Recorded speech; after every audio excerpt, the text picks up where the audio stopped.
starting, as you could hear, the recording's in progress. I'd like to welcome you all to the San Francisco Bay Area Jewish Genealogical Society's presentation on untangling threads and breaking through brick walls. I'm very pleased to welcome our speaker, Sharon Fingold. I'll let people in, don't worry. Okay, you let people in. And Sharon's been researching genealogy for 35 years. She's been, since college, well, she became interested in college when her grandmother introduced her to relatives in New Jersey, and then she met relatives in New York and then England. And she's been a member of our society for almost 35 years. She was the co-coordinator of JewishGen's Belarus SIG for several years. She's now retired from a career in high tech as a technical writer and program manager, so she knows about content and she knows about details. And she is slowly writing up the stories for her extended family. So welcome everyone to Sharon. And Thank you, Priva, for that lovely introduction. I'm really happy to be here with everyone. I'm going to be sharing stories from my family, and in doing so, using them as examples of how to use different resources, and including newspapers and a lot of other records. So you'll see that as we go. We're going to hold questions to the end, so please use chat to put in your questions for Priva, or just save them until the end and you can come off mute and ask them directly. I do have a handout, and Priva will provide a link to the handout from time to time as we go through this. So let me share.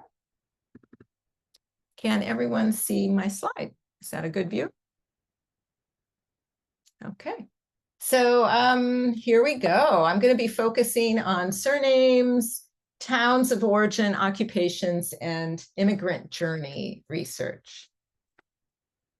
And these are my goals, to use some of the recent breakthroughs I've had to show how we can identify original family names, including first names, sift facts from fiction in our family stories, discover how different people are related, find towns of origin and even occupations, and then trace immigration journeys, go a little beyond just the passenger lists, and demonstrate how the various records help me answer questions and solve mysteries.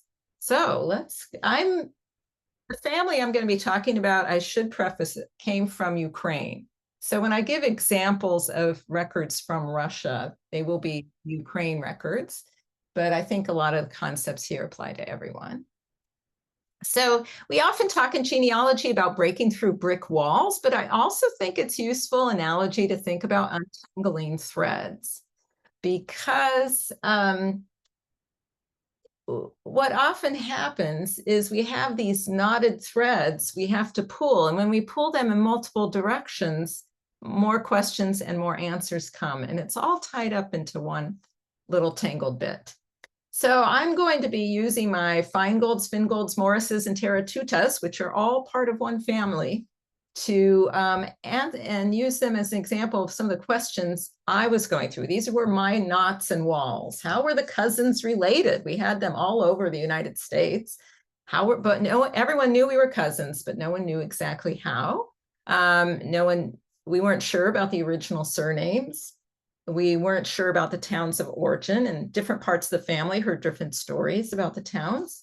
And then there were questions about, well, who immigrated first? Who got the family started on the immigration? And why did they choose the cities and towns that they did? So I'm going to talk about my effort, but it's a team effort. And when you have a huge knotted ball of yarn, it helps to have other people pulling at the different threads and trying to untangle it with you. And so I feel genealogy is a team sport, and we'll be talking about, I'm the driver, but a lot of team participation here. So just some general basics. How do you break through and untangle? You just have to keep chipping away. And I have a feeling many of you are experienced genealogists. You've been doing this for a while and you know this, but it doesn't hurt to review it. Interview all your family members and keep checking back as you get new information. It may trigger new memories. Work backwards and gather as much information as you can. So I started here in the United States and I went through as many records as I could find where family were settled, including different states in Canada and Scotland, before I even tried to get to Ukraine. So I really focused on all these records before I tried to go to the old country. I also researched extended family, including in-laws, including some associates, people who they were going to see on the passenger list, to see what these relationships were, and it helped a lot as far as identifying towns.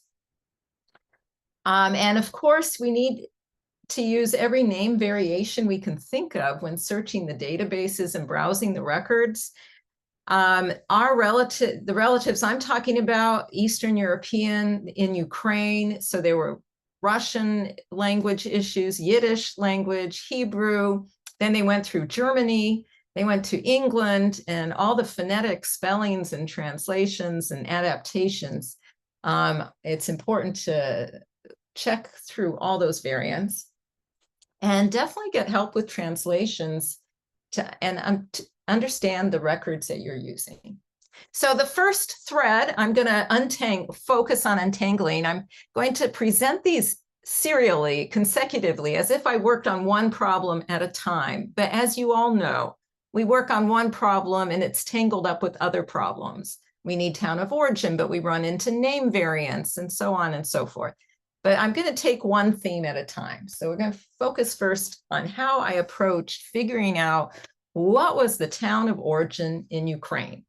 So from the family knowledge I had, my direct family oral history said we came from Kiev and Belarus, however you want to pronounce that. And when I talked to extended family on the East Coast, they heard of these towns, Piatigori and Stavasha. I had never heard those towns spoken in my family. That was really interesting to me. And of course, it raised a lot of questions. If they were there, was my grandfather there, or did his family leave the family town and go somewhere else? Then there was the history. So my family believed my grandfather came from Kiev. But is that Kiev the gubernia or Kiev the city?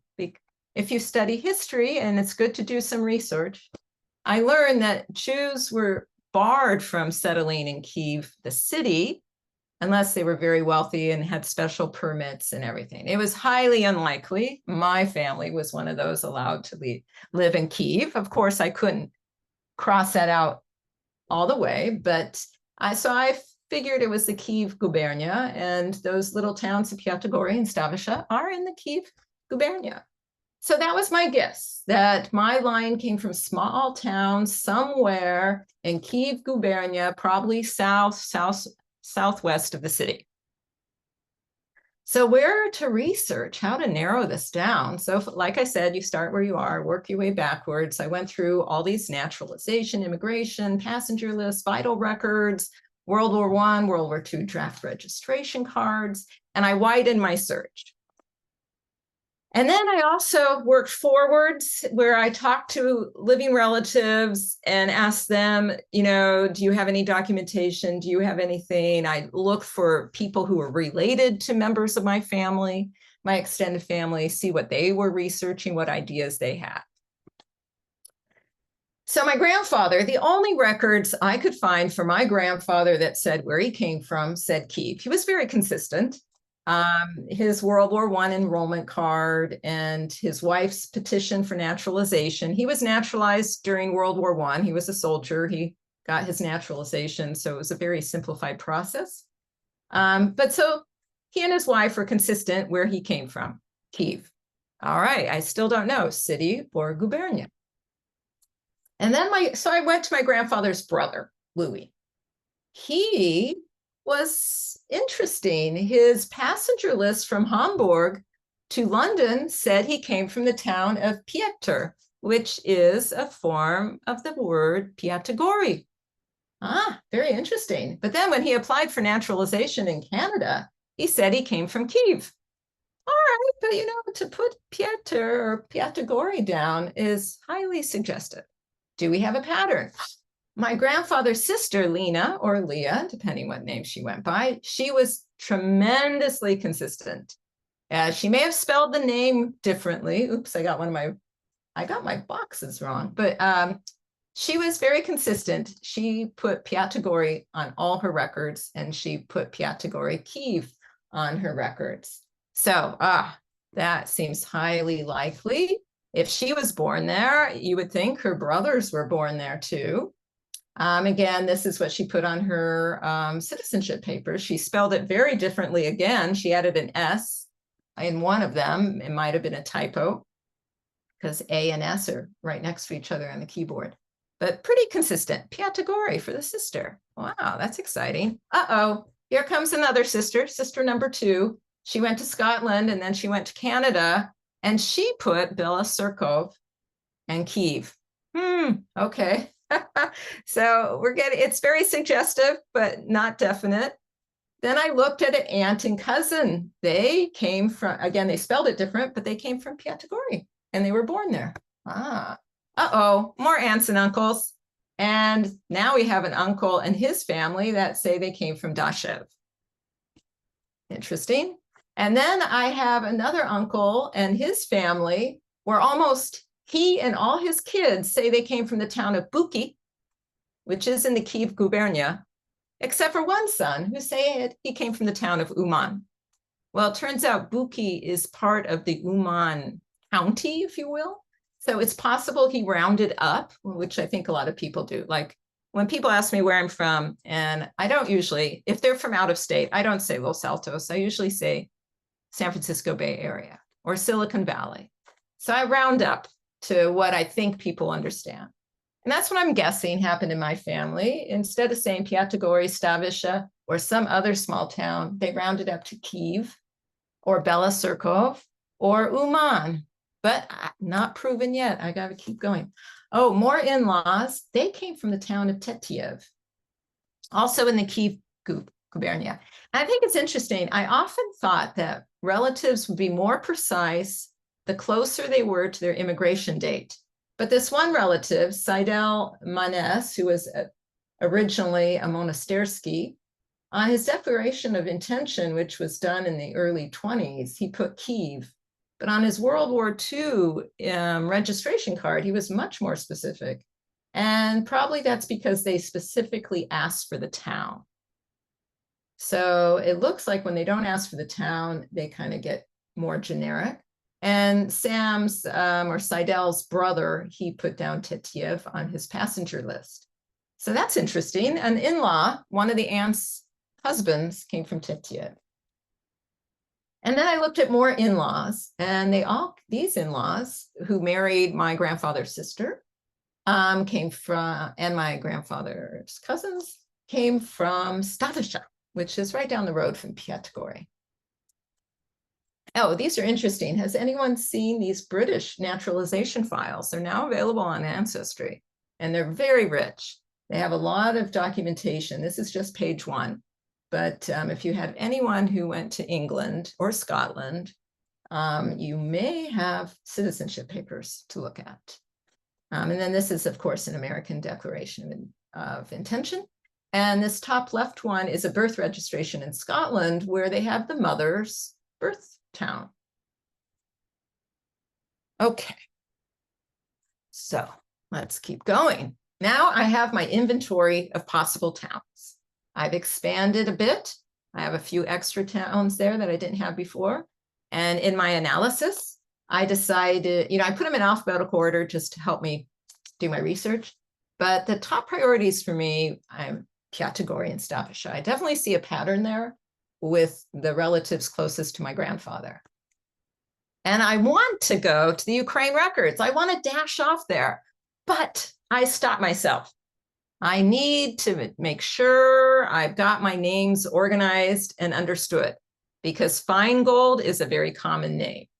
And I got to make sure I really understand all the original names. Was Feingold the original name?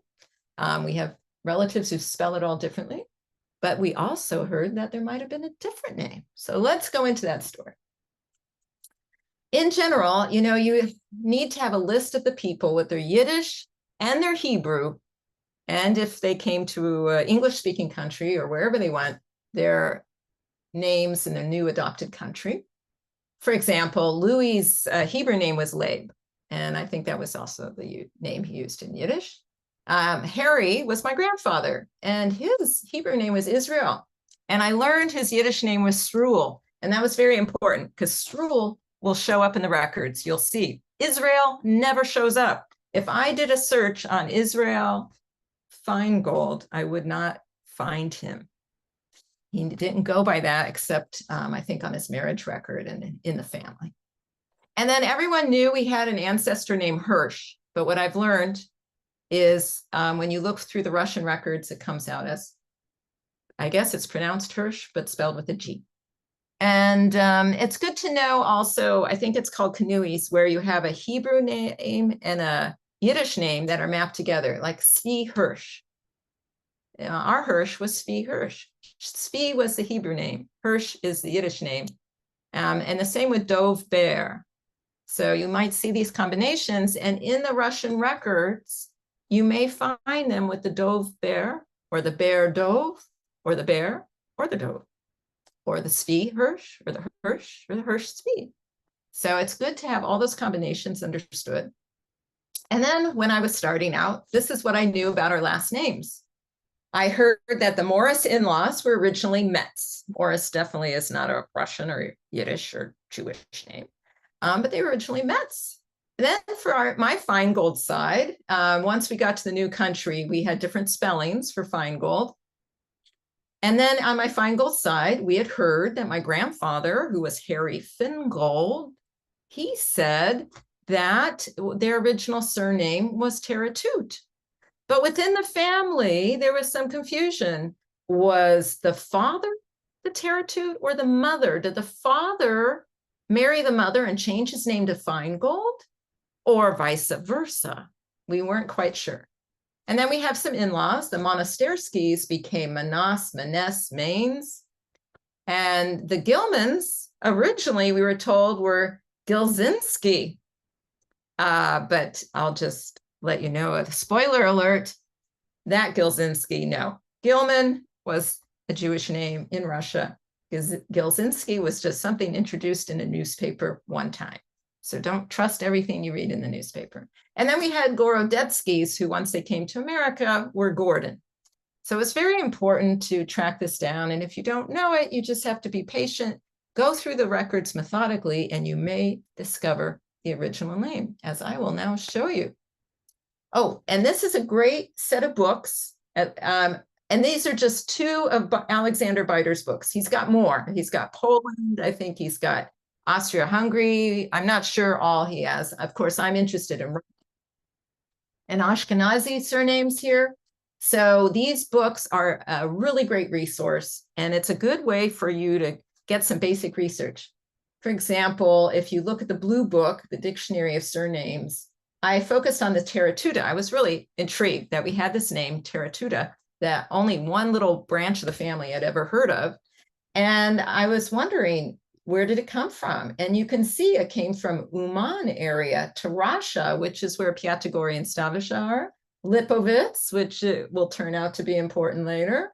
And then we have a variant, Teratuta, and here's a Yiddishized version, Teratuta, Teratuta, you know. So I love Beider's book because he gives you an idea of where the name shows up and the different variants, and then what it means, chatterer. I thought, well, if someone named him a chatterer or someone who creates a constant sound, maybe that's why they changed their name to Feingold. Maybe they just didn't like the name Teratuta. I don't know. We're going to find out. And then I love the Dictionary of Ashkenazi given names that Beider has done because he provides all the variants. So for my grandfather Israel, I told you about Sruel, but look at this is just one half of a column of variants for the name of Israel. He has like a page and a half of variants for Israel. So I just showed you a little highlight to give you an idea of what you can find in this book, and that will help you when you're going through records. What are the variants that could be the person you're looking for? Okay, so let's look at the Metzes. They changed their name to Morris, and the name change happened in Scotland. Well, great. I just want to find out more. Well, I dug in. I'm not going to bore you with all the details, but I traced the Morrises. I found their burial records. Scotland has a wonderful set of online burial records. And look at this. It has their original name. These two brothers, who were brothers of Rivka's husband, their original name was Hutornai. Hutornoi. I'm not sure how you pronounce it. And I could see that people weren't quite sure how to transliterate it into Roman characters from either Russian or Yiddish alphabets, but you get the idea. It was definitely not Metz. Perhaps Metz was a maiden name of someone involved, but this was critical. Having this name led me to finding passenger lists that I couldn't find before. It led me to finding Ukraine-Russian records that I would never have found if I would have been searching Metz. So you can see that Hutornoi, and they were in Stavisha, and also this little town near there, which I'm not going to try to pronounce. And I found a record that shows that it gives the names where they were living and the relationship. So it all matches up. And here in the German passenger list from Hamburg, they spelled it Chuternoi. So you've got to be creative in how you do the searches. And each search, it may have the sounds like. If they don't have sounds like, you've got to use wildcards to do this. But it wasn't that huge. I would have gone down a terrible rabbit hole and never gotten myself out again if I had been researching Metz. So now, what about Feingold? And I changed the spelling to F-A-Y-N because that's generally how the Ukraine SIG transliterates the name in Russia. So I'm using a convention within my family history. For people who stayed in Russia, I use that spelling. And then people who came to America, I use whatever spelling they picked. But that's Feingold or Teratut. So my little branch of the family knew that there was a Teratut, that my grandfather had a brother named Noose Teratut. And in fact, in 1919, he sent a relief through the American Relief Administration to Noose Teratut. And we have pictures of the family, but no one else had ever heard of Teratut. And so we were a little puzzled. So as I hunted through the British records, Scotland, I started with his sister, Rebecca Morris. And in one birth record for one of her children, she says her maiden name was Fingold. Okay, Feingold, I can understand that. Uh-oh. In the death record for her husband, it says that her maiden name was Teratoti, which is very close, probably a Yiddish variant of Teratut or Teratuta. So wow. One woman, two names. So this confirms that my grandfather wasn't the only one with the name confusion. His sister had it too. But what was the right name? Having that name, Teratut, and then I called a relative in Canada and I said, what was your grandfather Louis's Hebrew name? And they told me it was Leib. She actually contacted their synagogue to make sure. And with Leib Teratut, I was able to find him in the Hamburg passenger list. So again, that was very important. And then you see, by the time he's ready to leave the UK and go to Canada, he's changed his name to Louis Feingold. So it was really lucky that I was able to find him in the Hamburg list with his original name. Okay, so I will say that the Ukraine records now on JewishGen really helped me solve this whole puzzle with the Teratuts and the Feingolds. Who was who? Was it? But I'm going to save that for later. I'll leave you on tenterhooks. Okay, So then the next question, remember our ball of yarn. So I'm pulling at the town, I'm pulling at the names, I'm making a lot of progress over years, let me tell you, years. And then I've got all these relatives, all from the same Feingold family. They all know they're related. They all say we're cousins, but no one knows exactly how we're related. So working with the cousins and people who have put trees out on Ancestry and other ways, I came up with this tree. I combined my knowledge with what other people were telling me. And this was what I had to work with. And it's important before we hit the records, we do need to know names. We need to know locations. It helps to have as many dates as we can get. Some of this came from records. And we want to map out the relationships. So when we're looking at records, especially the records in Russia where they give you the father's name or the spouse's name, you want to make, and there's so much common names, so many people have the same names that you want to map it out and figure out what the lay of the land is. Well, as I will show you, it got totally revamped in my research. And the other thing you want before you hit the records in Russia or wherever you're going in the old country is having your quick reference sheets, whatever tools you use. I use Reunion on the Mac, but I also like to have a spreadsheet of certain things where I'm looking at names, towns, dates, when they left. It just helps me as I'm going through the records, trying to decide, figure out where to narrow my search. So I'm just sharing a couple of tools with you. So now we've got our toolkit together. We've packed our bags. We're ready to go to the old country. We've got our names. We've got our possible towns. We've got an idea of relationships.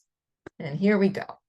So I was focused on Russian records, and I was focused on Ukraine for this branch of my family. And if you donate at least $100 to JewishGen, and why wouldn't you? I mean, they're doing tremendous work. You can go use their unified search. And of course, they have records from Poland, Hungary, and Romania, and France, and everywhere, Canada, Scotland. They've got a lot going, but I was very focused on Ukraine. And I could choose the Ukraine database search or the JewishGen unified search. I personally haven't found much of a difference, so I just go to the one that comes up quickest.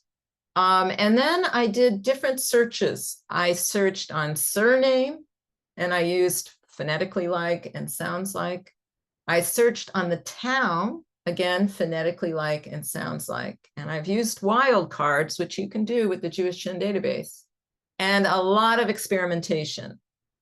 For example, on the left, you'll see where I was doing phonetically like Feingold. And look under the results, those little, if you can, I don't know if you can see my cursor, can you? Yeah, no. There's the JewishGen Ukraine Database, 14 total matches found. So in the whole Ukraine database, when I spell the name as Feingold, I only got 14 matches, even though I did phonetically like. So then I did Feingold with a Y. I got 2,700 matches. I did Feingold, Feingold. I got 2,700 matches. And then I did Fingold, phonetically like, and I got 2,500 matches. So that's why you really have to experiment and try different variants. Then I did sounds like Feingold. And look, I got 2,800. So the sounds like is using the Mokotov SoundX, and I got 2,800 matches. And when I did, and it didn't seem to matter which way I spelled the name, I got the same number of results. So that's just to illustrate why you want to experiment, and you will get different amounts of records. And you also want to do the same for towns. Like I did phonetically like Piatigori, and I got 1,300 matches. Then I did phonetically like Piatigor with an asterisk. So that's a wild card. That means Piatigor and anything that follows it phonetically like that. I got over 6,000 matches. So, and it was all useful to look at. It's time consuming to go through 6,000 matches. but it's important to do so. So why do I search by town? I thought it's useful because a lot of us search by names, and then once we have the list of names, we organize by town. I like to see all the families living in a town at different times and all the different name variants. Now, I'm lucky, as it turns out, I was right. My family came from small towns. I suppose if you were doing really big towns, this would be very challenging. But with the smaller towns, searching by town is interesting. You can look for patterns, potential family members you didn't know about. And you can also catch transcription and translation errors in names. So, and when I searched by name in the variants, I discovered that the records for Feingolds, whether they're my Feingolds or other people's Feingolds, come out as F-A-I-G-O-L-D, F-A-Y-N, F-A-N-G-O-L-D. I never would have guessed that's a possible variant for Feingold, the F-A-I or the F-A-N without, yeah, anyway. And then I have a common name. Feingold is a common name. So it really helps to have all the first names, the relationships and everything. And I just want to make a note that the Ukraine database has some challenges. There are duplicate records. It may be because they're just adding stuff so quickly they don't have time to clean up these duplicates. You can't search by date added. So the Ukraine SIG is updating like 100,000 records a month. It would be great if I've already combed through 2,300 search results, that the next month I could just search on records added since my last search. Can't do that yet. Hopefully when they upgrade, you can. And even within the database, they record names and town names differently. That's why you've got to experiment with the town names too. So these are just some examples of the search results. And you can see I found Feingolds in Piatigor or Piatigori, Piatigoreski. And I found some Feingolds in Zhashkov. I won't go through it, but these turned out to be relatives. And then I found these Feigolds in this little town. It was a farming community of Sherbor Khutor. And working backwards methodically from the 1890s, I was able to find my family and discover this was my family. These farmers were my family. So it's really good that to use the wildcard with names when you could have different endings like Teratuti, Teratuta, Teratutova. And that's how I found Teratutovas. If I had just put the Teratut, this search result did not come up. But by this time, my grandfather's mother was a widow. And she, using the Russian naming convention, was Teratutova. As head of household, the household was Teratutova, not Teratut. So, and this was really important record to find because when I got it translated, it did confirm she was a widow and it confirmed these were all her children and included a daughter no one had ever told me about. And I'm guessing this daughter must have died young because all the others I knew something about. And I didn't know Leah or Lena, the one who was so consistent about Piatigori when she came to America.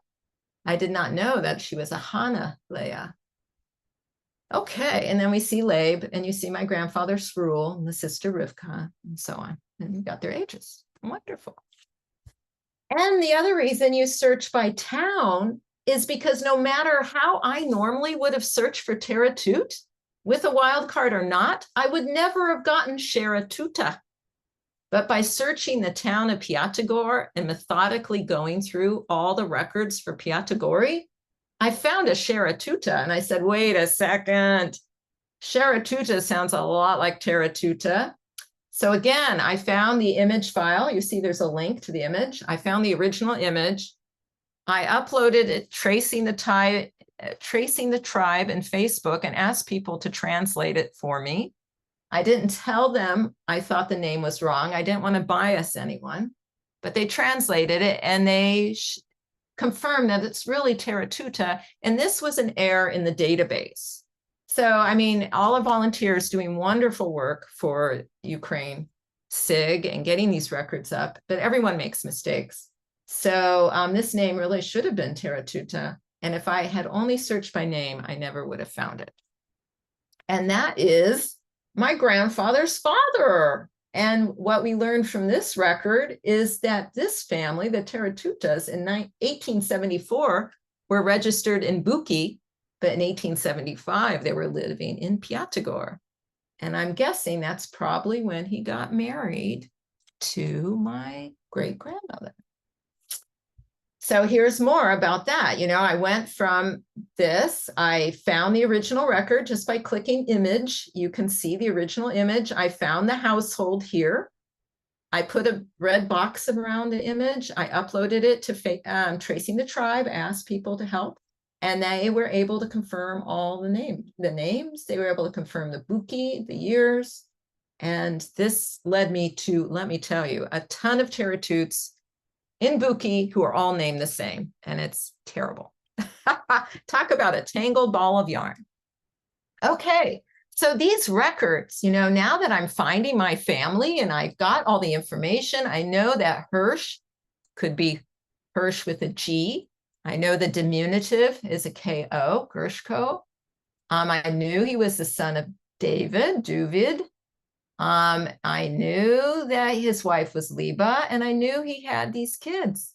So I was able to find them in Piatigori, but right here they put it Piatigorsky. And I found out they were living there in 1873. I've got ages and relationships. If I stopped there, if I did not look at the image and get it translated, I would have lost some really great information. So again, I posted the image to Tracing the Tribe. I asked them what this other writing here was. Did it tell me anything useful? And I asked people to translate the column headings because I wanted to know what exactly was this. So what I found out is Gershko or Hershko or however you pronounce it was a poultry butcher. Probably he was, you know, a kosher butcher of poultry. And from May to September in 1893, his household needed aid from the town. They received a wheat flour from this box tax distribution. And even in Tracing the Tribe, we had a little discussion. What was a pood? And someone told me it was 36.11 pounds. So basically, based on the size of his household, he was given enough flour to keep his family in bread for a few months. And it wasn't just him. It was my great-grandmother. She was receiving aid, and his nephew was receiving aid. We found it was a tough year, 1893. So that's why you have to go the next step. And I learned that my Feingolds were farmers. Who would have guessed? This record from 1859 has all the information. David, whose household was getting aid in 1893, is here, along with all his brothers. Yeah, here's, he's in here somewhere, sorry. I can't find him. But it was a huge household, and these were, this was his brother Itzko, and this is his brother Yona, and this was here's Gersh, that's why I'm getting confused. So this is Gersh, who was getting aid in 1893. You could see their father was David. Gersh had a brother, Srul. Perhaps my grandfather was named after this Srul. We don't know. We have the wives. We have their children. We have, of course, all the girls and the women are listed last. So they start with the men and the boys, and then they move on. Amazing. I've got the ages in 1859, which gives me birth dates. And I've got this original record, which incredibly rich. But what I discovered, this town, Sherbov Kultur, only had 15 families in it. They were all Jewish families in 1859. It was a farming community. And I learned, thanks to people on JewishGen, because I asked on JewishGen, where the heck is Sherbov Kultur? People were so generous. Someone found an almanac that listed in 1900 all the places in the Kiev gubernia. They found the entry for Sherbov Kultur, and it lists the five Jewish families still living there and farming, plus one Russian peasant. And it includes Gadol Feingold. He's still there. At the time in 1859, he's the son of the head of household. And by 1900, he is the head of household and still on the same farm. And so, you know, when you have questions, when you discover these little towns and don't know anything, be sure to ask in Tracing the Tribe, JewishGen's mailing list, wherever you can think of. Okay, so I also like to find the title of these documents. You can see that I've got the document here, and you've seen that I can get the original image, but nowhere in the database or on the image does it give me the official title of the document. And I want every single detail I can get. And I want to confirm exactly what it is I'm looking at. So it's a little more painstaking to get the official title if you're doing the Ukraine records. You note the archive reference. You see under the image link, there's an archive reference. You go to the original records. This is in my handout in case anyone here is researching Ukraine. And you click, you get there, you translate the page, and you select your district. And I know that this town is in Tarasha district. Then I get there, and then I use the unique part of the ID to help find the record. So I search on 731, I find the file, it's in Russian.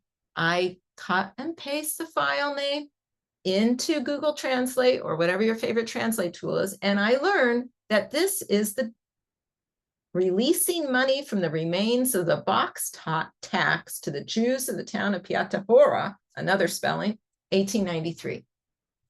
So it's just very important to go through these records and also get the titles of things and get column headings translated so you know what you're looking at.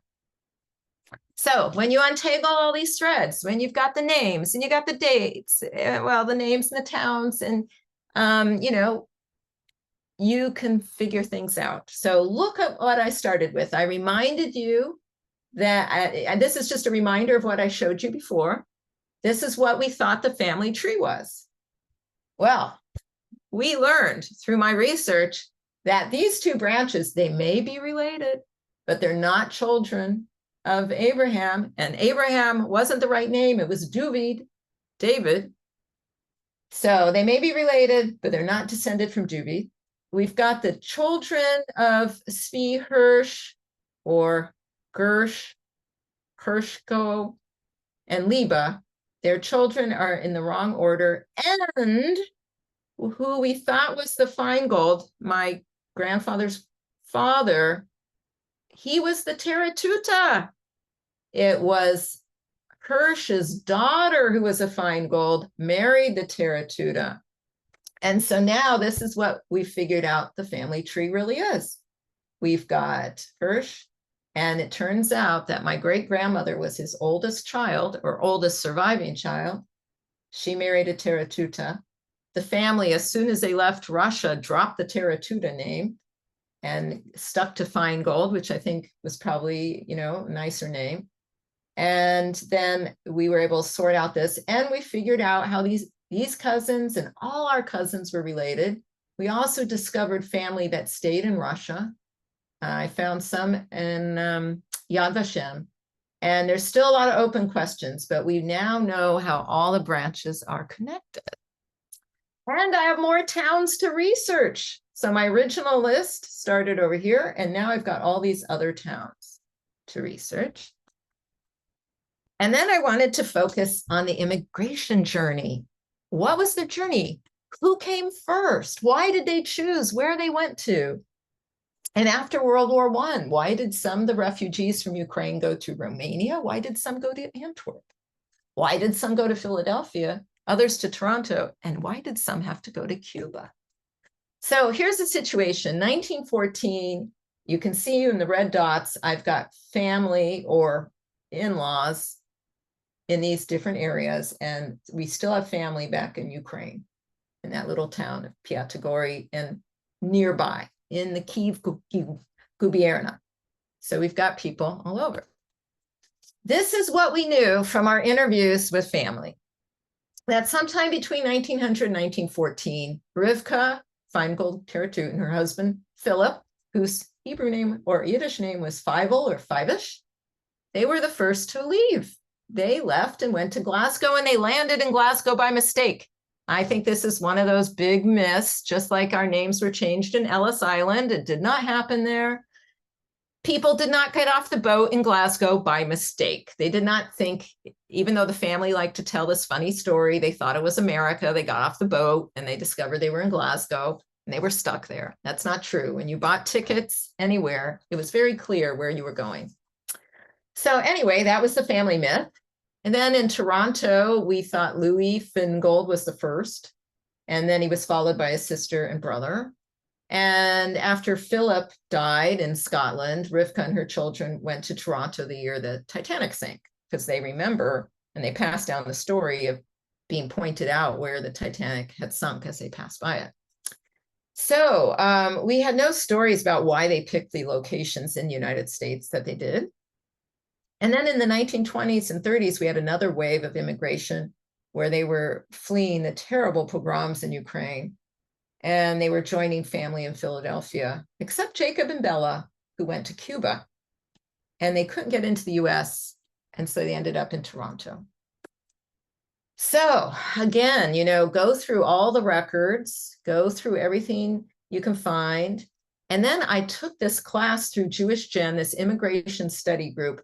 It was like, I think $150. It was a whole month where we had sessions. They have so many resources, so many different white papers and things written by different scholars. They have guest speakers come. You really dig into maps.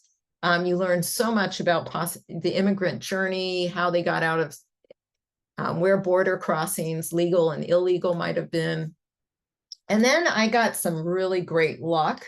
Part of the luck is you make your own luck. And by reaching out to as many people as I could, I discovered some oral histories, some photos. And then there was a researcher on ancestry who reached out to me. Her grandfather had letters from a Jacob Feingold from the 1920s. Could I be related? And when we shared information, I definitely was. And these letters were a gold mine. I highly recommend just reading books for fun about immigration, looking at maps, and looking at travel guides of the day. And I'll show you one in a minute. So this is a book I just recently finished. It's all about the shipping, the steamships and the immigration traffic from Hamburg to points west. A really interesting book. And then this one, Bradshaw's Continental Railway Guide. This is a facsimile. That means it's an exact replica of a guide from 1913. I think it is 3 inches thick. It's small. It's not really a pocket guide, even though they tried, but it has all the timetables for what's now Galicia, the Austro-Hungarian Empire. You can see where the train stations were, how much time it took to get between train stations. They have the Russian train stations, the Polish, the German, the French, and not the English. This is the Continental Guide. They also have steamships and when they departed from Hamburg to London and back. Really useful. And they have prices from 1913. Online, if you do a search on Bradshaw's, you will find some online scan guides from, I think, the 1880s. So if your family came in the 1880s, that will give you a better idea of prices and routes. But my family was more the 1900s for this branch. So 1913 made me pretty happy. And then you can use newspapers. So we all know how, or we can figure out how to get passenger lists. Then you can use newspapers to trace the journey. So instead of searching, or in addition to searching on your person's name, search on the ship. So on the newspapers.com, you can set the time frame. So I had the passenger list. I knew when the ship sailed and when it arrived. So I limited my search to that month. And I put in the ship name and I went to see what I could get. And I found that in the evening mail for Halifax, it told people that the steamer, the Corinthian, had left Glasgow and it was sailing for Halifax. And what did they have on board? They had 98 second and 175 steerage passengers. Now, in the day, we had no social media, we had no telephone, we had nothing like that. You know, no one could pick up the phone and call and report in. So this was the way of letting people know that, hey guys, in Halifax, start expecting, this is what to expect. Well, that's interesting. Then I got this one where it was another article, said 3 steamers are now on their way across the Atlantic to Halifax, a total of 1,900 passengers, how much cargo, and the stevedores will be kept busy. The Allen Line turbine steamer Victorian is when that's due, who they've got. Then we've got the steamer Corinthian, and which I knew when it left, but it was interesting. It confirmed the 98 second class and so on. And it told me how much cargo it had. Okay, I like getting this stuff. It's fun. Then this one, oh my God, it made all the search worthwhile, because this says the Corinthian, it gives the captain's name, when it sailed, it was going to go to Boston. It stopped in Halifax. It arrived the evening before, and they report a very rough passage. So my relative who was on the ship is long gone. I can't hear her stories. But reading this tells me that she had a very rough passage. It was in February 1907. They had headwinds. They had head seas. It must have been so choppy. One person was injured. Derricks fell on him. He was immediately taken to the hospital. And then they talk about how many people got off and how many were going to Boston. And she got off. But it's interesting, getting this context around someone's journey. Now, what about Jacob and Bella? They went to Cuba and they started in Antwerp. Why weren't they able to go? They were with another relative who went from Antwerp to Philadelphia, but they could not go to Philadelphia. So I mentioned the woman on Ancestry who found me. This is her grandfather, R. Kalin, Raphael Kalin. And he came from the same town as Yankel Feingold, and they stayed in touch, and the town was Piatigori. So Yankel finds himself in Antwerp. We don't know why. And by 1922, he's in Cuba. So I should say this receipt here, another relative had a copy of the receipt. I don't know where they found it, but they posted it on Ancestry. So that part we had.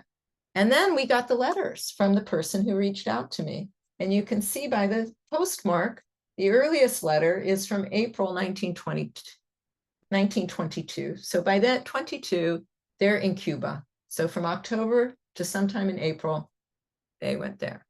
So this woman, she's getting all the letters translated from Yiddish. It's just really wonderful, because she's as interested in her family and the town of Piatigori as I am. And she's been very generous in sharing information. So we do some of the letters. What did we find out? I mean, I don't know this is a mapping to that. This is an example. But here's an extract. My dear friend, Mr. Raphael, I let you know that I find myself in Tampa. He's in Florida for a stop of 4 days. But I'm traveling back to Cuba. He spent $130 trying to get to Tampa. He's being sent back to Cuba. He has no more money. And then another letter says he cannot be smuggled. So now we know that he had to be smuggled for some reason. And he talked about all these different people. I think actually this is a typo. Oh, sorry. In my file, this part here about the Feingolds, ignore that part. A lot of people are being smuggled, and he tried to do the same, and he was caught, and he must have done something wrong. Well, I got really interested in this. The postmark was 1922. I was like, what happened? How could I find out? Did he make the newspaper? If he was arrested in Tampa and sent back, it's possible. So I did a newspaper search. I did not find him, but by doing a search on immigrants, Cuba, putting together a combination, Jewish Cuba immigrants, I found an article about how people were being smuggled into Florida, how much people were paying to get smuggled into Florida, who was arresting them, how did they find them, and what were they doing with them. This is like a 2-column article. It was amazing. And then I found this other article that says that the Jewish community was making arrangements with the government of Cuba get more Jewish immigrants in. So our immigration laws in the United States are tightening up, more quotas. It's harder to get into the United States. People need to get somewhere. And so Jacob Yankel and his wife got caught up in this. And so they ended up in Cuba. And there's a lot more I can tell you about the story, but we don't have enough time. Eventually, they made it to Toronto, where they had family. So doing all this immigration research, this is my before and after. Did Rivka and her husband, were they the first to leave? No, I found out that Philip's brothers were the first to go. They were in Glasgow, chain migration. After they got there, he, the younger brother, and his wife, my relative, went to Glasgow. Louis arrived in Toronto first, followed by his sister, Lena, and Harry. He was followed by his sister, Lena, and Harry. He was the first of that branch of the family, but he had an uncle who arrived in 1902 or 1904. His uncle was there first. So again, chain migration. And then after Philip died, Rivka and her children, they left the year the Titanic sank. That is correct. I found the passenger list. They sailed in November. They did pass where the Titanic had sunk. And then I know stories about why they picked the different cities, but I'm guessing it was all chain migration, or they knew people who knew people, and they went there. So the 1920s, there were all these government quotas, and the ones who made it to Philadelphia had direct relatives there. Jacob and Bella did not. So they ended up going to Cuba, and then, as I said, Canada. So that is my story of using different records, newspapers, interviews to break down my brick walls, untangle some threads, discover new ones to pursue. As you all know, it never ends. I still have unidentified photos from Kyiv area, from Toronto. No one knows who these people are. I still have branches of the family that we don't know. But that's okay. The story continues. And I hope this presentation was interesting and useful, maybe gave you some tips, and I hope maybe a little inspiration. So we are now open for questions. And Priva, I saw, thank you for the applause, Maggie. That's very nice of you. And I saw someone had their hand up, and I think there were some questions in chat. So take it away, Priva. You can. Well, let's see the questions. I don't see Dale. Maybe Dale, if they're there, can come off mute. I don't see him anymore. Let's see. I see the screen. There's Dale. Yeah, Dale had his hand raised. So how do you get people to translate records? Oh, well, and I see Donna has a question. We'll get to you in a minute, Donna. You do as much homework as you can. So I find that if the record is not filled with lots and lots of text to be translated, but just chunks. So what I'll do is I'll go to tracing the tribe. Like I said, I use my editing tools. I put a red box around the area I want people to focus on, so they can see it's not the whole page. It's just this one bit. I tell them in my Facebook post what I already know, because JewishGen has translated the names, it's translated the relationships and the ages. So I don't want people to focus on that. And I'll say, could you look at these columns, or can you tell me what the column headings are? And then people have been very generous, and sometimes only one person responds. I do like it when more than one, because then that kind of corroborates that that person did it correctly, or you'll get some subtlety that maybe one person missed.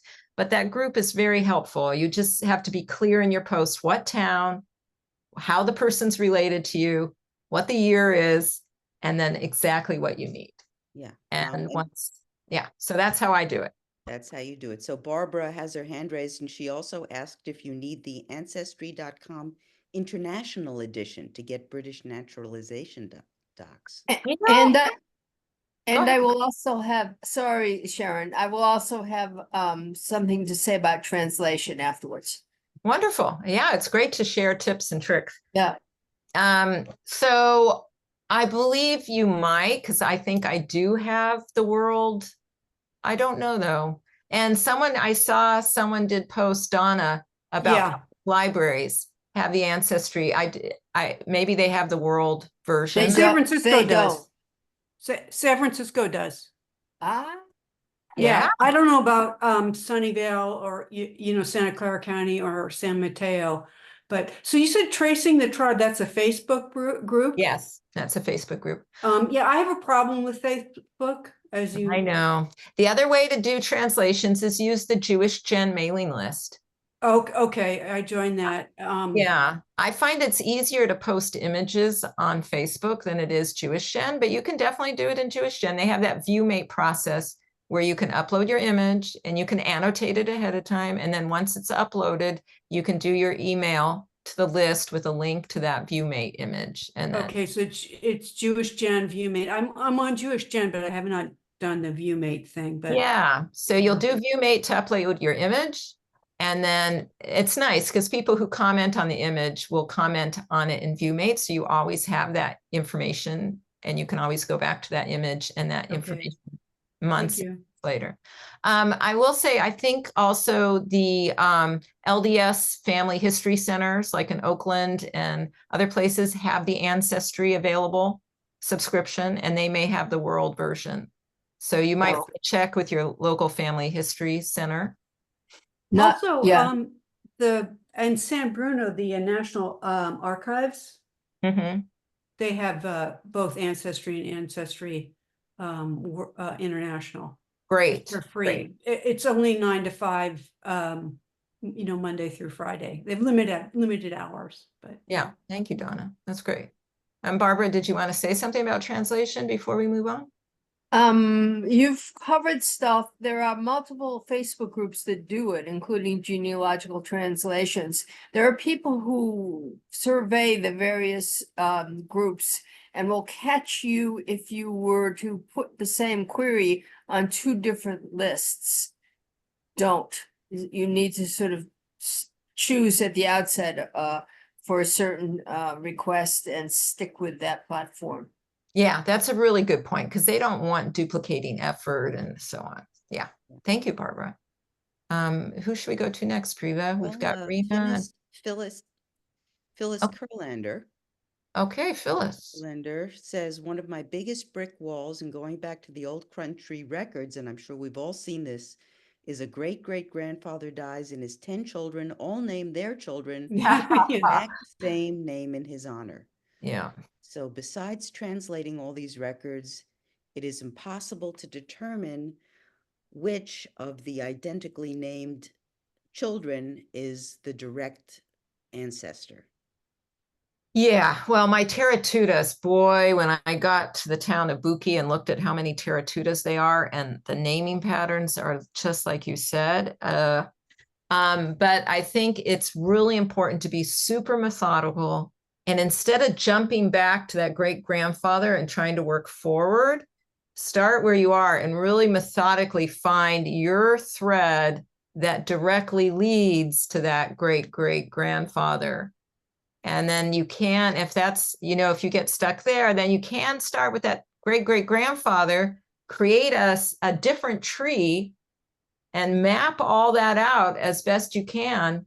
All those kids, they're going to have different wives. Some of those wives might have the same names, but you'll get more variety in the wives, and hopefully some of their names show up in the records, and then the son. So I think, you know, I would start from where you are and work backwards very methodically. And then if you get stuck there, maybe start a tree with that record and methodically trace it forward.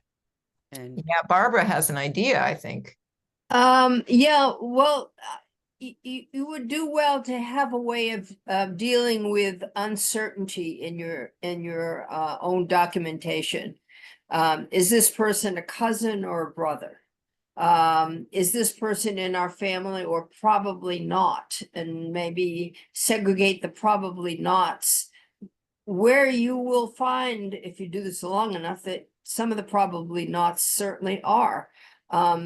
Things can unfold over decades, and you need to be able to retrieve your own research notes and any point in the future, or the people who inherit your Right.